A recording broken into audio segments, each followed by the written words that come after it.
I never thought my simple request to paint my front door navy blue would lead to a legal showdown with the president of our homeowners association. But that's exactly what happened when I crossed paths with Karen Wilkins, the self-proclaimed guardian of neighborhood standards, and the most feared woman in Oakwood Estates. It all started last spring when I decided to freshen up my home's exterior.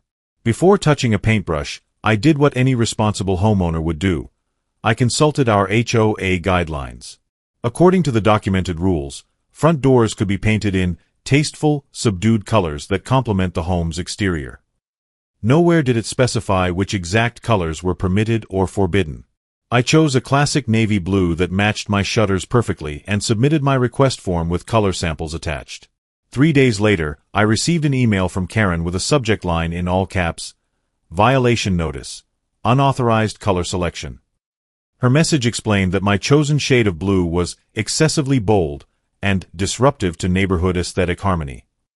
She demanded I select from a pre-approved list of colors, all variations of beige and light gray.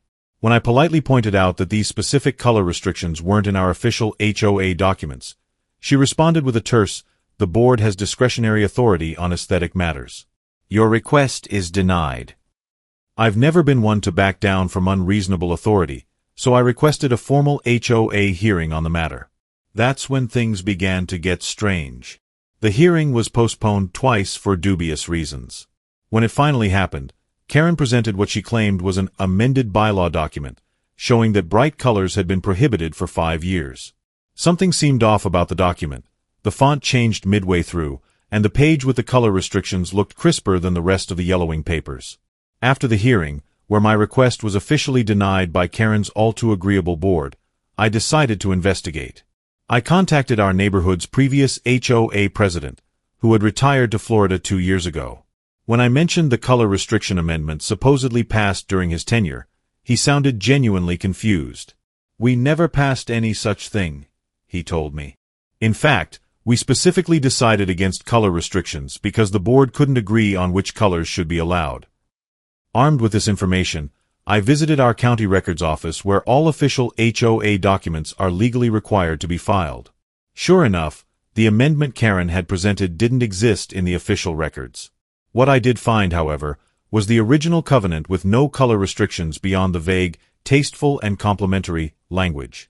When I brought this discrepancy to the attention of 2 other board members, they seemed uncomfortable but insisted that Karen must have the correct version. "She's very organized with the paperwork," one of them assured me nervously. "She probably just hasn't filed the latest amendments yet." Not satisfied with this explanation, I sent a formal letter to the entire board requesting clarification on the document discrepancy. 3 days later, I returned home to find a certified letter from the HOA, or more specifically, from Karen herself.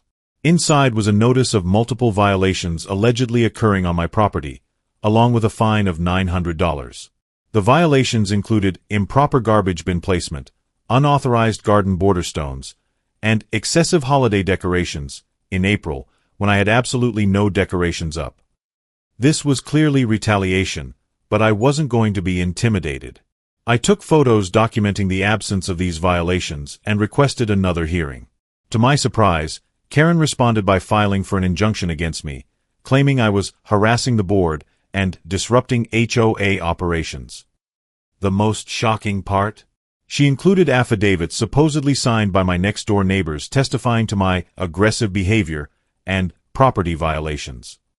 I knew immediately that something was wrong. My neighbors, the Johnsons, had been on a 3-week European cruise. There was no way they could have signed those affidavits on the date indicated. When I called them to confirm, they were outraged that their names had been used without their knowledge or consent.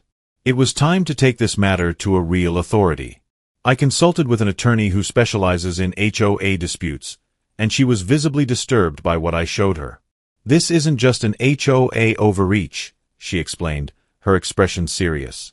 "Falsifying legal documents and forging signatures are criminal offenses. We need to bring this to the court's attention immediately." We filed a countersuit against the HOA and Karen specifically, including all the evidence of document tampering I had collected. The judge assigned to the case, the Honorable Judge Marcus Rivera, was known for his no-nonsense approach to frivolous litigation. He scheduled an emergency hearing to address the forgery allegations before proceeding with the original injunction request. The day of the hearing arrived, and I was a bundle of nerves as I entered the courtroom. Karen sat on the opposite side, immaculately dressed in a tailored suit, her posture radiating confidence. She barely glanced in my direction, instead busying herself with organizing stacks of papers with her attorney, a slick-looking man in an expensive suit. When Judge Rivera entered, the proceedings began with Karen's attorney presenting their case for the injunction. He painted me as a troublemaker who refused to comply with established rules, waving the suspicious amended bylaws as evidence. When it was our turn, my attorney calmly presented our evidence: the official county records, statements from the former HOA president, and most damning of all, sworn affidavits from the Johnsons stating they had never signed the documents Karen submitted and providing proof of their absence during the supposed signing. Judge Rivera's expression grew increasingly stern as he examined the documents side by side. "These signatures don't even appear to match the Johnsons' known signatures on file," he noted, peering over his glasses at Karen, who had begun to shift uncomfortably in her seat. "Ms. Wilkins, did you personally witness these signatures being applied to these documents?" Karen cleared her throat, her confident demeanor cracking slightly. "I received them by email, Your Honor. I printed them out for submission." The judge asked to see the emails. Karen's attorney whispered something to her, and she fumbled with her phone before claiming she couldn't locate them at the moment. Judge Rivera was not impressed. "What about these HOA amendments?" the judge continued, holding up the suspicious pages. "The county has no record of these, yet you're enforcing them as legally binding documents." Karen's response was a rambling explanation about administrative delays and paperwork backlogs. The judge cut her off mid-sentence. "This court takes a very dim view of document falsification, Ms. Wilkins. I'm ordering a forensic document examination of all materials submitted in this case." Karen's face drained of color. Her attorney requested a brief recess, which the judge granted. When we returned to the courtroom 30 minutes later, Karen's demeanor had completely changed. Her earlier confidence had evaporated, replaced by visible anxiety as she repeatedly whispered to her attorney. The forensic examiner didn't need much time to confirm our suspicions. The amended bylaw pages were recently printed, not 5 years old as claimed.